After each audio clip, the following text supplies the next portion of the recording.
Bienvenidos a un nuevo episodio de Desde el Fin del Mundo, edición clásica. Hoy, mi nombre es Faculos, les invito a poner un me gusta, a suscribirse al canal de Sheite o al de Faculos, depende desde dónde es que lo estén viendo, que pongas un like, que hagas un comentario, no te cuesta absolutamente nada y a nosotros nos ayuda una barbaridad. Pero cuando digo una barbaridad no estoy exagerando, ¿eh? O sea, realmente una barbaridad.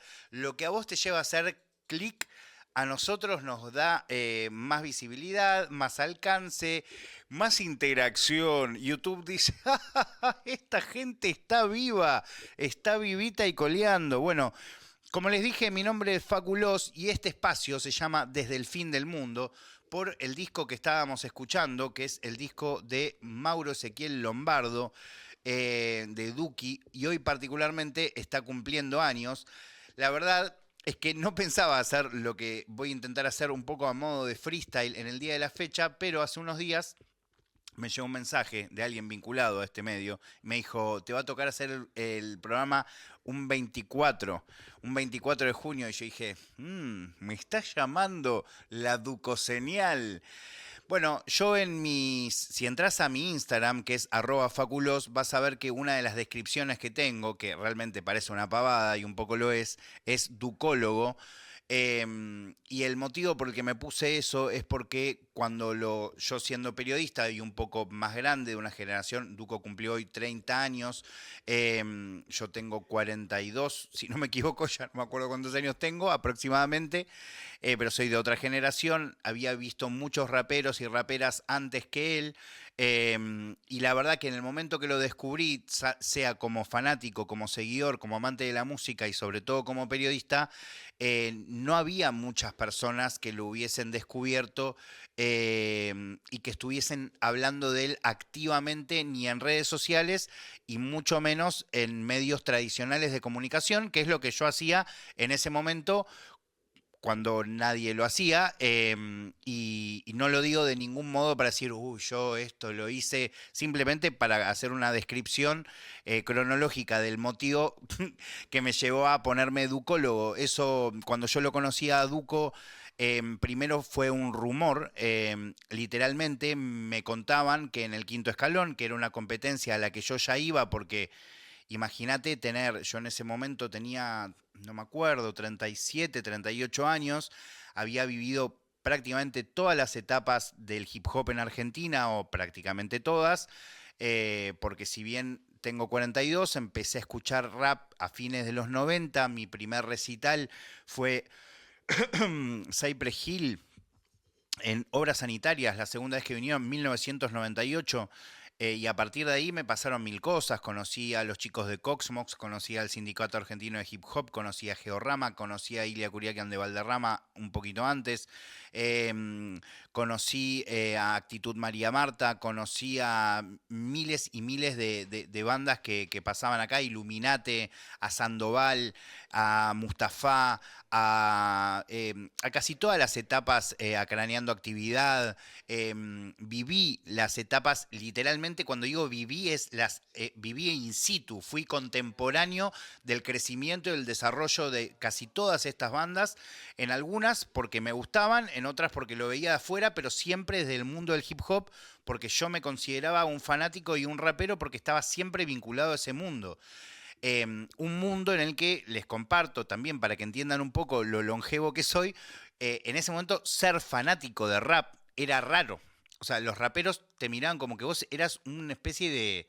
Eras un tarado, ¿entendés? Como, pero vos, ¿por qué te gusta esto? O sea, vos no rapeás, no grafiteás, no pasás música. Esto estoy hablando de mis inicios, literalmente, cuando en 99, 2000 iba a, la puerta del Alto Palermo, en donde hoy hay un otro local donde se juntaban a bailar los raperos, porque todavía el freestyle no existía. El freestyle no era, no solo no existían las batallas, sino que todavía no existía juntarse a hacer freestyle. En ese momento se juntaban a bailar. Eh, Todo esto lo cuento para entender el contexto y cómo de repente yo vi cómo de repente llega la Red Bull Argentina y gana un argentino y ganan dos argentinos, pues bueno, pero eso es para otra historia. Se van a competir afuera, ganan un campeonato internacional, estoy hablando de Frescolate, y vos decías, bueno, se recontrapega el hip hop ahora. Yo te estoy hablando yo como fanático en ese momento, se re viene ahora y de repente venía Frescolate de haber ganado la Red Bull en Puerto Rico en 2005, 2006, no me acuerdo ni cuándo, 2008, pero 2000 millones de años. Y vos decías, se repega, grababan publicidades, me acuerdo que hizo hasta una publicidad con Lace en ese momento, y no, amigo, no movía, a nadie le importaba el hip hop, sobre todo el hip hop en español y particularmente en argentino, ¿sí? En argentino, o en español hecho en Argentina. Incluso era raro porque cuando de repente aparecían bandas como Iria Curiacán de Valderramas, la gente que era rapera no lo consideraba rapera y la gente que era rockera no la consideraba rockera, salvo cuando se iban a tocar a casi toda la parte de Latinoamérica en donde la consideraban lo que eran, un bandón, una banda del carajo. De nuevo, sigo un poco para adelante cuando pasa el momento de explosión iniciático de ese Red Bull, todos pensamos, se pega el hip hop en Argentina, no sucede. Después viene otro momento en donde Deto se corona como campeón mundial, perdón, campeón argentino y después campeón mundial, bicampeón argentino y campeón mundial, y empieza todo a crecer a un nivel que si, bueno, explota, explota, explota. Y efectivamente empieza una rueda que lleva después al quinto escalón, que lleva después a que empiecen a aparecer cosas que yo, como consumidor, amante, fan del hip hop, no había visto nunca. Ir a una plaza y escuchar distintos estilos de rap. Eso que ustedes dicen, no, amigo, es una locura. Para mí era una locura. A mí se me caía la baba. Pero literalmente no podía entender que eso esté pasando en mi país y me resultaba muy emocionante. Yo cuando me invitaba, por ejemplo, en ese momento un raperazo que le mando un abrazo del oeste de Angelus, que fue la persona que me llevó a conocer el quinto escalón, o sea, en vivo.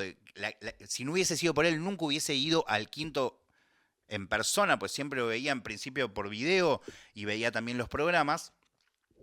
La verdad que le agradezco, incluso me ha invitado a alguna fiesta más privada que se hacía en ese momento, y yo cuando veía esos momentos, esas situaciones, yo tenía total noción de lo que se estaba viviendo, era totalmente histórico antes de que sea historia. ¿Y por qué yo pensaba y decía, vos decís, no, pero que eso es Nostradamus, capo? No, como yo ya había vivido eso en otro país, no porque yo viviera en Estados Unidos, pero yo había vivido como consumidor toda la explosión, el desarrollo, había visto en qué manera había nacido el germen que convirtió el hip hop de una movida marginal en Estados Unidos a ser el mainstream mundial a nivel global. Eso no fue gratuito y dio como resultado, entre otras tantas cosas, que se diera este germen en Argentina también. Y eso empieza a suceder y era muy evidente. Y ahora vuelvo a lo que arranqué hace un ratito, lo escucho como un rumor. Cuando empecé a ir al quinto escalón se decía que había un pibe que era muy bueno con el flow, tanto que parecía que hacía canciones. Ya me lo había nombrado un chiquitín así, que se llamaba Felpa, que lo pueden chequear, que hacía freestyle antes de que existiera Trueno, antes de que existiera Lucho, que era el primer chiquitito que hacía muy buen freestyle, que hacía grandes canciones. No sé en qué estará hoy este chabón. En ese momento organizaba una competencia en Parque Las Heras, porque él vivía por ahí, y en esa competencia fue Duki y Dani por primera vez, si no me equivoco, que alguien me corrija acá abajo, pero estoy casi seguro. Y a través de ahí los empiezo a escuchar, los empiezo a seguir. Luego Duki empieza a ir al quinto, empieza ese fenómeno. eh, y eh, quiero ir de nuevo a ese contexto para que entendamos la importancia en cada una de estas etapas de lo que fue pasando con Duki en general, con el movimiento del quinto, pero hoy, dado que Duki cumple 30 años, vamos a focalizarlo en él. Cuando Duki, lo que se decía de él es que hacía flow y que parecían canciones, eso que parecía un comentario agradable, en realidad era algo despectivo. En ese momento, dentro del freestyle, hacer eso no estaba bien, porque vos lo que tenías que hacer para confrontar contra otro era hacer sentir una basofia humana al que estaba enfrente, focalizarte en las peores cosas que pudieras decir del otro, solo concentrarte en atacar, que no te importe cómo sonaba, si se escuchaba, si no se escuchaba, más allá de si estabas en una plaza o usando un micrófono. Y Duco vino a traer algo en ese momento en el freestyle, por eso se convirtió rápidamente en uno de mis freestylers preferidos antes de hacer canciones, en una persona que podía volcar algo distinto y perdurable dentro de una batalla. Dentro de una batalla de freestyle. Una batalla que, en teoría, está hecha para autodestruirse en ese momento. Más allá del video, más allá de que hoy un poco creo que está comprobado que muchas batallas han perdurado en el tiempo, aunque todos nos convencíamos o creíamos que porque se daba en ese momento y no se iba a repetir, iban a desaparecer. Hay muchas batallas y rimas que han quedado en la historia, incluso de gente que no tiene absolutamente nada que ver con el freestyle, a veces sabiéndolo y a veces no. Te pongo un ejemplo. ¿Cuántas veces escuchaste a una persona decir barras? Y por ahí esas personas no saben que el barras, pensalas, sale de una batalla de Papo, MC, que bueno, y probablemente la usen y nunca hayan visto esa batalla. Es algo bastante común. Incluso no, probablemente no sepan que es una barra. Pero bueno, continuamos. En ese momento era uno de mis freestylers preferidos por esto, por esta capacidad de darle musicalidad, de hacer que uno quiera cantar esas cosas. Cuando él empieza incluso a ir de invitado, por ejemplo, al programa del Quinto Escalón, hay todavía cosas subidas, ya no tengo ganas de nada. Todos los fanáticos de Duki cuando vean este video lo van a recordar, que es un momento increíble en donde Mufasa le dice a Duco como que había encontrado una especie de la pócima que usaba Duco y que le decía que cambiaba de flow cada tantos patrones, lo cual era algo totalmente loco para esa época y, de nuevo, muy musical. Era una persona que estaba muy focalizado en hacer hooks recordables, no sé si pensándolo o no.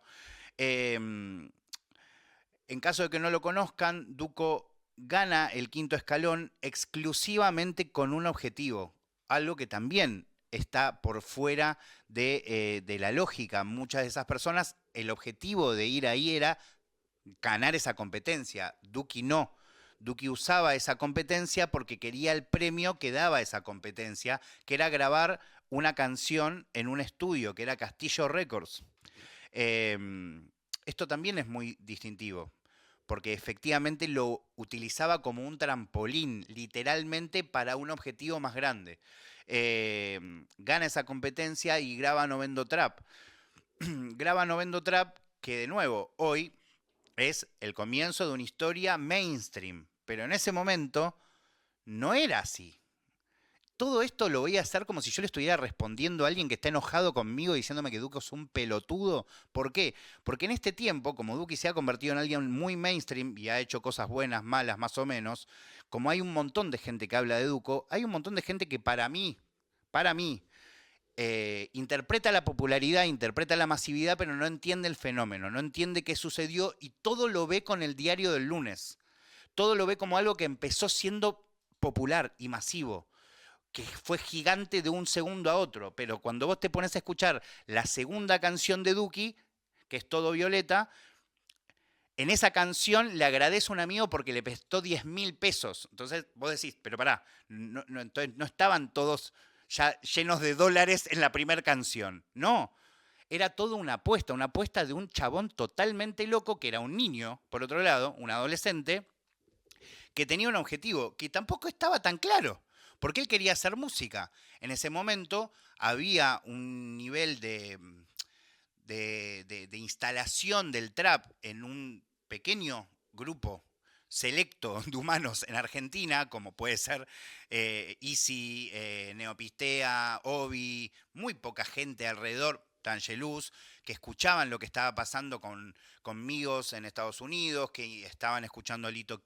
Quirino en Latinoamérica. Había como un contexto que por supuesto entendían o escuchaban lo que venía de Puerto Rico, con el primer Bad Bunny, que era mucho más trapero que reggaetonero, con Anuel, con toda esa movida. Que era un poco el caldo de cultivo de esta situación, pero bueno, Purgan, por supuesto, John Beef y toda esa data que quizás era mucho más cercana a esto que vamos a ver Kid Keo en Argentina, y aparece de repente No Vendo Trap, que también era raro comparado con el rap, porque no era rap, para los raperos no era rap, no era trap, para los traperos no era trap. Eso era espectacular, amigo. ¿Cómo puede ser que siempre, entendés? Como nunca podés hacer nada bien.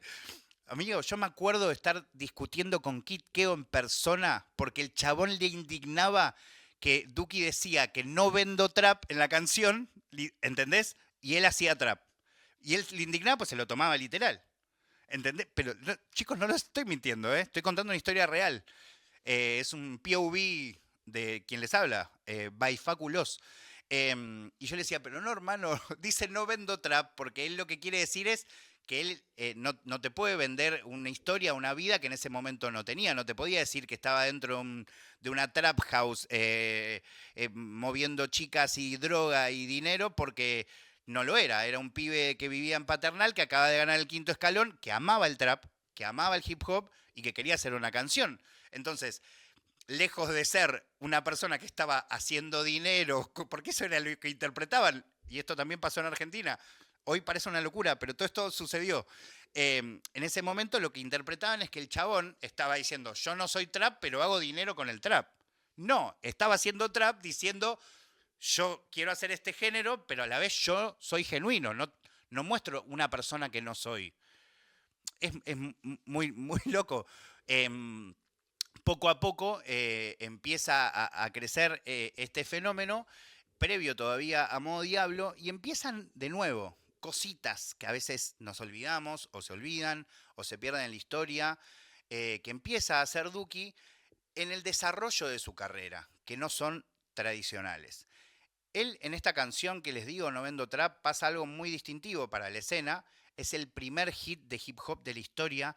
Si bien hubo otras canciones, El Tortu, Emanero, obviamente Iriacuriacán de Valderramas, hubo momentos, el gran Grammy que tuvo la Argentina en su momento con 1000 horas del Sindicato Argentino de Hip Hop, hubo otras canciones, pero nunca había habido una canción, sobre todo sin ningún contexto, que saliera de la nada, como la que sacó Duki en ese momento, y que de un segundo a otro tuviese 200.000 reproducciones, que probablemente era la cantidad de reproducciones que acumulaban todas las canciones de hip hop para ese momento. Y eso te estoy hablando de las primeras 2 semanas de esa canción. De nuevo, hoy decís 200.000, bueno, no sé si es tanto, qué sé yo. Para ese momento el hip hop no representaba casi nada, nadie lo tenía en el radar, muy pocas personas sabían cuál era su nombre, incluso había más gente que conocía su canción que el nombre, era todo muy extraño. En ese momento empieza a aparecer otras canciones, algunas les va muy bien, otro level, bueno, otro level viene después, pero Level Up y muchas otras, algunas y empieza a viajar por el país. ¿Por qué empieza a viajar por el país? Porque en ese momento empieza como el Magical Mystery Tour de los freestylers, como lo que estaba pegándose o dándose a conocer y lo que se veía domingo por medio en Parque Rivadavia, en el quinto escalón, eran 5.000 personas, 3.000 personas, 1.000 personas acumuladas. Había productores a lo largo de la Argentina que decían, bueno, voy a contratar un par de freestylers, los voy a traer a mi provincia para que se acerque gente, para que vengan o corten entradas o que vengan más gente y conozcan mi evento. Bueno, entonces literalmente estos pibes empiezan a hacer sus primeras giras a freestylear.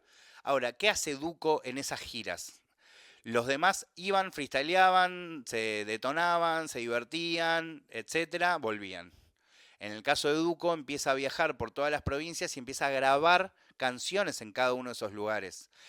Pero ¿qué pasa? Y esto es mágico, boludo. El chabón no es que graba esas canciones, se las lleva y las publica él. No. El chabón grababa esas canciones y se las dejaba a los productores con los que había producido porque le estaba medio a modo de gentileza. Porque él también estaba, dicho por él, probándose un poco, ¿no? Como midiendo su capacidad. Entonces le daba un poco, le otorgaba su talento y de repente había productores que de la nada, que nunca habían subido una canción, que tenían una canción con 1 millón de views, que después, bueno, terminó en el catálogo de Duco, finalmente.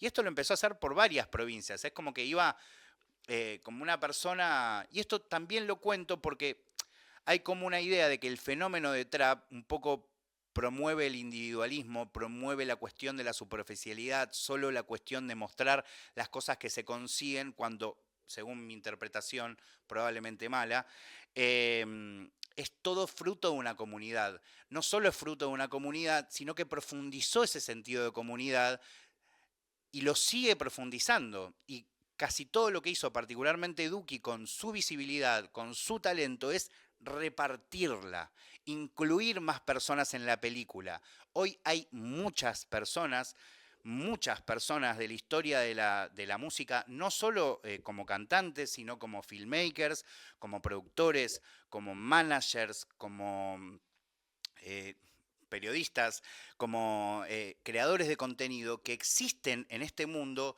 no te diría directamente por Duki y Easy, pero sí, en un 100%, en un 80%, sí. No solo eso, sino que incluso después también se convirtieron en fenómenos tan importantes en donde directamente ya simplemente hablar de esto genera, no sé, una mínima visibilidad y todo, y hay personas que simplemente, aunque detesten, eso me parece increíble, aunque no les guste, quieren entrevistar a estas personas solamente para poder conseguir o más visualizaciones o más alcance, sin registrar nada de este fenómeno.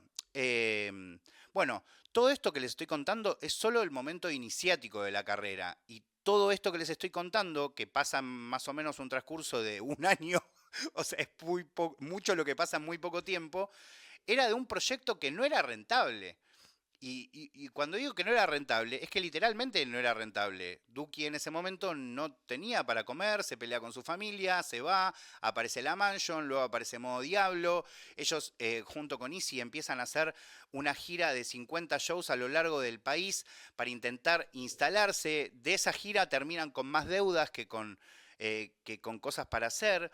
Particularmente en la Mansion vivían completamente dado vueltas todo el tiempo haciendo cosas, pero a la vez no paraban de grabar. Y en ese contexto pasa algo increíble. Decían que iban a hacer un EP de Modo Diablo que nunca sucede. Ese EP que no sucede nunca es Antesana 247, que es el primer disco de ICA, producido por Nehuen. Y en ese contexto también Duki deja uno de sus mejores tracks de la historia, que bueno, vayan a escucharlo, que de nuevo quedaría para la posteridad.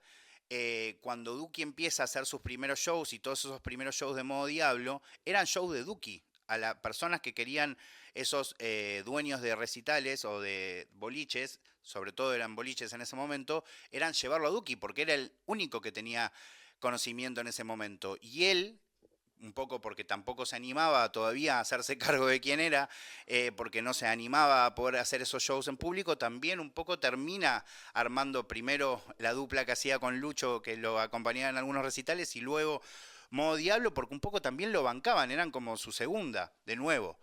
Imagínate, incluye a otras personas más. Y eso así se fue multiplicando. A partir de ahí aparecen un montón de otras cosas, aparece la música y aparece el desarrollo de una carrera que poco a poco fue teniendo un rol más importante en la sociedad, que fue cambiando de la marginación a de repente ser una identidad para alguien, de repente generar identificación, de repente generar hate, de repente convertirte en el mainstream, de repente que la industria que te daba la espalda y que creía que vos eras lo peor de todo, te empieza a incluir cosas que, por ejemplo, no conté antes. Es Duki hace un show sin tener un disco. Duki va a hacer una presentación a los premios Gardel que termina siendo puteado por Charlie García en persona con una sinfónica a una industria que todavía no lo reconocía. No, nada, cosas muy significativas que, de nuevo, con el tiempo seguramente tomarán otra dimensión. Eh, y después, como digo, empieza otra lucha, que es la de cuando algo se convierte en popular, porque es raro, y esto lo pienso todo el tiempo, ¿no? La industria constantemente está buscando marcar tendencias, pero lo que pasó con el trap en la Argentina y particularmente con estos chicos es que ellos tuvieron que correr atrás de estos pibes. Y lo que empezó a pasar cuando lograron de algún modo adueñarse en algunos casos de la carrera, acompañarlos en otros, pocos. Em, lo que empieza a pasar es que esa industria empieza a establecer códigos para hacer la historia que considera la industria que hay que hacer. Entonces esos chicos de repente empiezan a intentar reproducir un guión, no lo digo por Duki particularmente, creo que es algo que sucede cuando algo empieza a crecer, en donde vos empezás a intentar que no se sienta mal tal persona que no esté incluida, o tal persona que no esté incluida, o tal persona que se siente dañada por lo que yo puedo llegar a hacer. Ni hablar de las expectativas, de cuando uno quiere, particularmente lo que le pasó mucho a los traperos desde que empezaron a hacerse conocidos, están todos en eso. Dense cuenta de lo que les voy a decir, lo van a entender al toque. Todos están en la búsqueda del prestigio, de, ojo, pero pará, yo soy bueno, yo soy artista también, ¿eh? Ojo, mirá que yo puedo tocar con banda, mirá que yo puedo cantar, mirá que me gusta el folclore, mirá que puedo hacer un track con un cantante de jazz, ¿eh? Mirá que, ¿por qué? Porque tienen que defenderse de una industria que hasta el día de hoy cree que son menos, porque no son lo suficientemente músicos, sacando obviamente excepciones, por el motivo que sea, incluso algo que es espantoso que suceda, pero sucede, que es que cuando de repente la pegan artistas como Catriel y Paco, que son dos personas que tienen mucho talento del que la sociedad tradicionalmente considera como elevados, de repente los empiezan entonces los traen a los programas, los llevan a algo y dicen, no, ustedes que son ustedes que hacen música de verdad, ¿viste? Cuando en realidad ellos también les parece que hacen música de verdad Duki, también le parece música de verdad lo que hacen ellos, y también le parece música de verdad Miles Davis, pero quizás vos que está viendo esto del otro lado, no, vos tenés otra opinión, pero bueno, en este caso soy yo el que está hablando y no me importa tanto. Pero bueno, ¿por qué cuento esto? Porque de repente estos pibes empiezan a seguir en una carrera de intentar literalmente satisfacer cosas que no son sus deseos. Eh, y a mí particularmente me rompe el corazón, pero esto es algo que me pasa a mí cuando analizo gente que impuso códigos que hoy está intentando cumplir los códigos de otros. Em, pero por suerte, porque esto también empezó a pasar, en un momento el trap empezó a crecer tanto, Duque incluido, no sé si se acuerdan que hizo dos Vélez o cuatro, ya no me acuerdo, cuatro, dos River y un Bernabéu, y vos decís, bueno, ¿qué me importa? Bueno, ok, qué sé yo. Lo dejo ahí. Yo no determino la importancia de un artista ni por la cantidad de personas que lo escuchan, ni tampoco por la cantidad de tickets que corta, pero sí me parece significativo y me parece significativo que es lo que hace con eso. Y, y la verdad es que son hechos demasiado importantes, pero que de nuevo entran en la lógica de ir buscando una historia que Duco ya construyó. Duco es historia sin el Bernabéu. Duco es historia sin River y sin Vélez. Obviamente que lo es más con eso. Y todo lo que vaya a conseguir de acá en adelante, tenga que ver con la música o no, porque él sigue hoy, apoya a 9Z, literalmente, hoy apoya cada vez que puede a la Liga Basoca, cuando va y se pone adelante y pone literalmente su cara para... no creo que él por ahí lo tome así tan explícitamente como voy a ayudar a, pero sabe que lo termina haciendo, como cuando hace poco fue de invitado a distintos programas de gente que quizás no es tan masiva o no es tan conocida. Es una persona que reparte, que comparte, que ayuda, y esto que estoy diciendo de él es algo que es bastante común en la escena del trap. Pero bueno, como decía, cuando esto empieza a llegar a este lugar, también estas personas empiezan a intentar reproducir esos códigos y a veces tienen traspiés. Sacan discos que por ahí no son tan buenos para vos, para mí, para la industria, para quien sea, o canciones que no son tan buenas, o de repente empiezan a reproducir cosas que hacían o intentar copiarse a sí mismos. No lo digo por Duki particularmente, es algo que a veces sucede y no lo hacen tan bien, o al contrario, intentan irse muy por otro lado y se alejan de efectivamente lo que quieren comunicar, y aparecen personas que van a decretar que esto se murió. Salió un libro, amigo, salió un libro que literalmente dijo que el trap básicamente generaba libertarios, lo cual me parece de las cosas más horribles que se puede decir en el mundo. Primero porque haces cargo a pibes que hacen música de lo que pasa en una sociedad, lo cual es terrible. O sea, no puede ser más cerrado para mí. Y a la vez porque no tiene nada que ver con lo que sucedió ni con lo que se promovió. Y esto está muy claro en la segunda camada que empieza a surgir de traperos en la actualidad, lo que está mal llamado el under, en donde hay un montón de pibes con un montón de conciencia social, usando el trap como una herramienta, usando el trap con un fondo muy interesante para contar parte de las cosas que están viviendo. Eso también pasó por Duki. Eh, y cuando hoy armé el flyer y decía la importancia de Duki en la cultura argentina, lo pensaba porque cuando fue la explosión del trap, la industria musical en nuestro país y en casi todo el mundo, pero hablemos solo de acá, estaba muerta, amigos.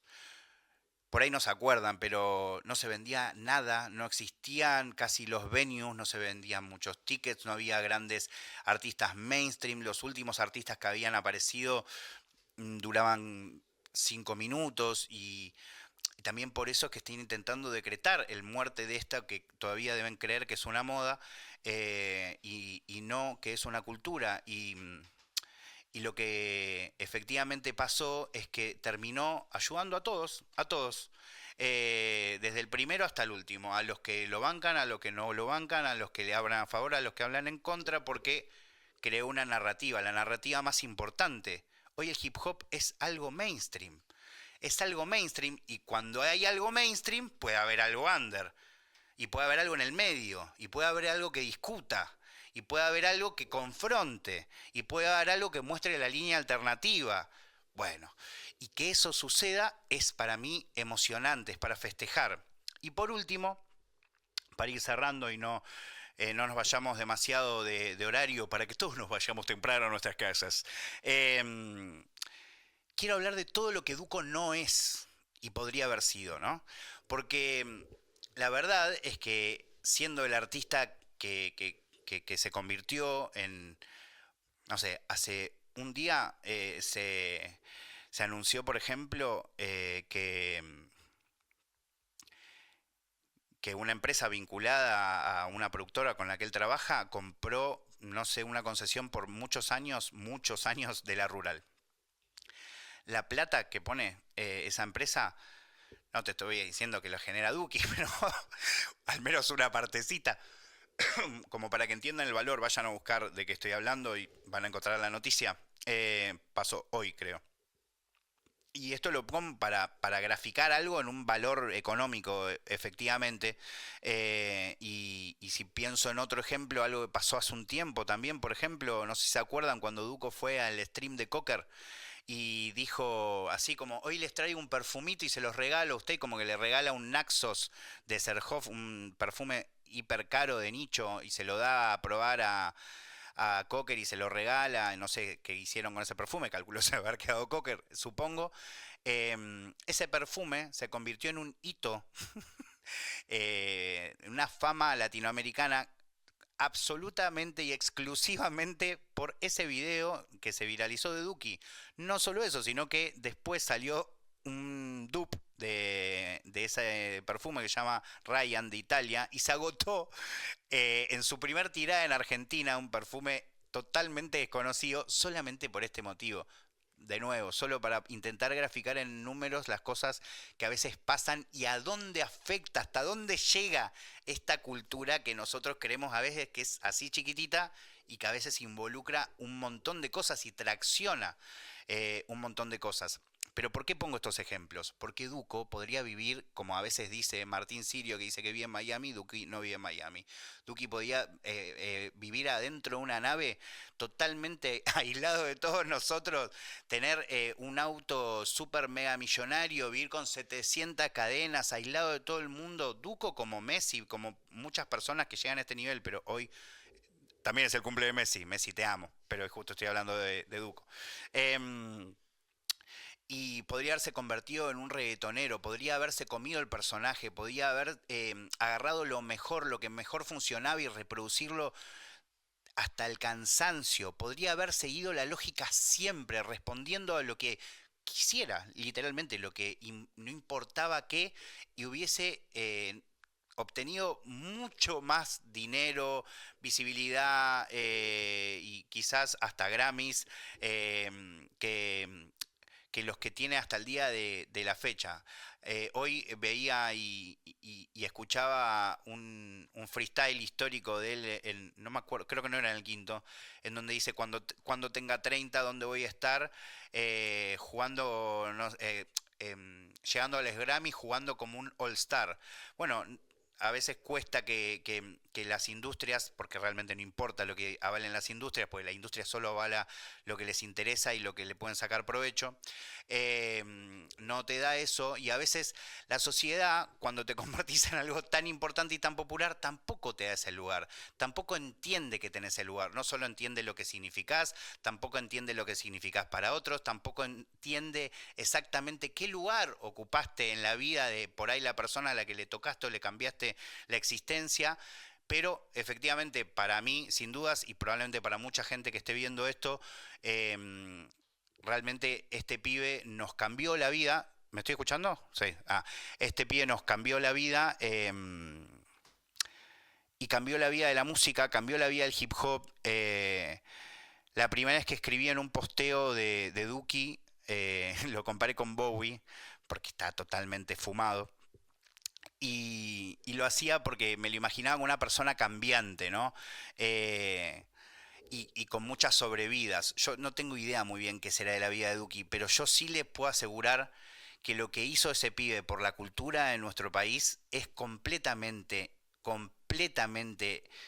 irreproducible, inaudito, completamente invaluable, y que día a día que nos separemos de este fenómeno, pase lo que pase con su carrera, vamos a entender la importancia de su figura, más allá de la música, más allá de si te gusta, más allá de si vos lo consideras artista, si te gusta el trap, te gusta la cumbia, Miles Davis o John Cage. Esto ha sido otro episodio de Desde el Fin del Mundo, en este caso haciendo una especie de homenaje a Mauro Ezequiel Lombardo, contándote por qué para mí es una de las personas más influyentes en la cultura. Seguramente me van a haber faltado miles y miles y miles y miles de cosas por decir. Todo lo hice, miren, me encantaría agarrar la cámara y mostrarles, pero no tengo nada. No tengo nada. Acá hablando solo del corazón y lo que pienso. Espero que nos reencontremos en la próxima con más entrevistas. Esto es Desde el Fin del Mundo, un contenido hecho en Yeite para todo el mundo, desde Argentina para el mundo, con lo mejor de nuestra cultura.